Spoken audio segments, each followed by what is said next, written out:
Hello, everybody. Good afternoon. It's a pleasure to be here today. I'm going to talk to you about how to make your wild idea your next audit. Let me start with a small confession. I'm one of those people who enjoy going to work every day. I actually like what I do. In the 9 years I do this job, I learned that one of the best ways to do what you like is to invent it.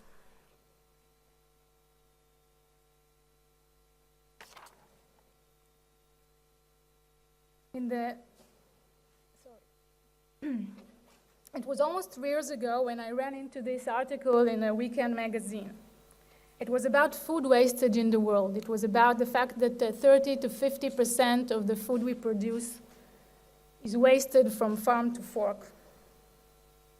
It was also about the environmental damages of such wastage.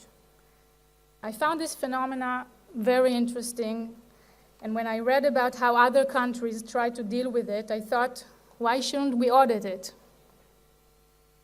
But I wondered, is food wastage auditable at all? There was one major difficulty. What are the norms by which you audit food wastage? There is no law against throwing away food. Needless to say, my office never audited it before.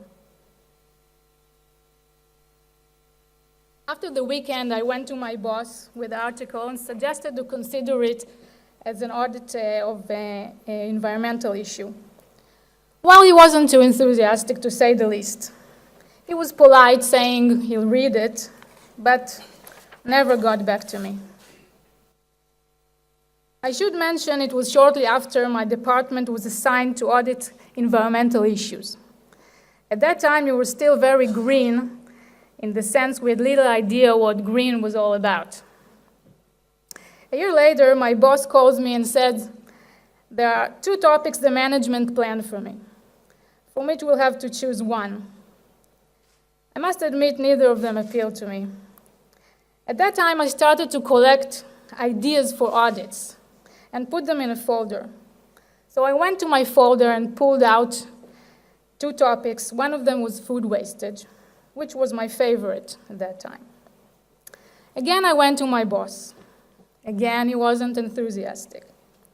But he didn't want to be the bad guy and was fair enough to send me to his boss, the head of the division. So I went to the head of the division to try my luck. I remember sitting in front of him, nervous, anxious, knowing this was my last chance to save my next audit year. Dramatic moment, no doubt. I guess I was lucky. He liked it. And he wasn't afraid to deal with an unconventional audit. But that was just the beginning. We had to go through the whole process of authorizing an audit in our office. It wasn't one easy to digest by our high management. As I heard, some were very skeptic how we're going to pull it off. The audit was titled Food Wastage, Social, Environmental, and Economic Implications. Fortunately, our high management did approve it, and we got a green light to start the audit.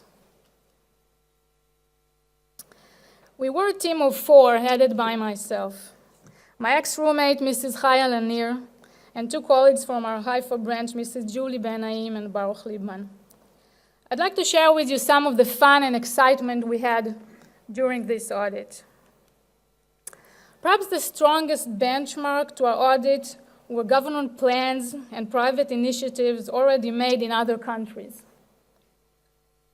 The best example was the Love Food, Hate Waste campaign in the UK that resulted in reduction of food wastage by 21%. So then we met the apple lovers, the lamb lovers, the pasta lovers, the broccoli lovers, and my favorite, the fish lovers. In France, a big supermarket chain launched in 2014 a campaign for buying ugly fruits and vegetables. They called it inglorious foods and vegetables. They tried to explain to customers that they are just as good as the aesthetic ones. So there was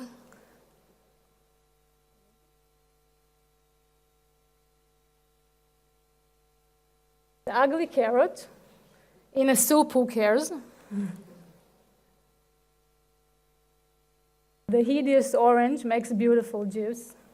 The ridiculous potato, elected Miss Mashed Potato 2014. And a grotesque apple a day keeps the doctors away as well. Okay, but I think the one we enjoyed the most was the song. It was after a meeting with the general manager of the Israeli Consumer Council that he called us to his room and shared with us a song he wrote by himself. It was called Bye Bye to Bye Bye. It's actually now a clip on YouTube, and it's also a part of the English teaching program in high schools in Israel. If only reports had songs attached to them, we could definitely use this one. Back to the lack of norms problem, we imported norms from other countries. For example, this pyramid from the US Environmental Protection Agency. It's a hierarchy for food recovery. And this is perhaps one of the most important lessons from this audit. Even if it seems that there are no norms to work with, be persistent and creative in finding them. Dig deeper into the basics of your subject and search for international experience. We ended up covering quite a broad spectrum of issues: agricultural produce wastage, public education, food expiry dates and storage guidance, food recovery for those in need, and priorities for using food surpluses. It was nice to see that even during the audit, things were starting to change. The Plants Board, a government agency, started to cooperate with nonprofit organizations to save fresh produce for people in need. The IDF, Israel Defense Forces, started a pilot plan to donate food surpluses. They donated more than 10,000 meals a month to people in need. During the 15th International Conference exhibition, Agritech, the food wasted issue was brought up by the Ministry of Agriculture and the Volcani Institute. They also initiated a competition between school students to develop innovative methods and techniques to prevent food wastage. After we finished the report, it was also nice to get compliments and praises from the bosses and senior management, and of course, prove the skeptics were wrong. Okay, let's go back to where we started. How to make your wild idea your next audit, or how to initiate an audit, to be the initiator of your audit. First of all, know that you can. Search for auditable topics that interest you and inspire you. Once found, make a strong argument why your SAI should examine that issue, and don't be afraid to use creative norms, including ones from other countries. If approved, be sure to have a clear audit plan. Be the leader of the audit, but keep your superiors informed and consult with them throughout the audit process. And last but not least, this is an important message to your bosses, the ones that are here and the ones back home. Encourage your employees to initiate audit topics. You'll be surprised how many good ideas they have. It's good for the motivation, it's good for the audit, it's definitely a win-win. Thank you and good luck. Yes, the second Young EuroSAI Conference, Israel, November 2015. The Office of the State Comptroller and Ombudsman of Israel.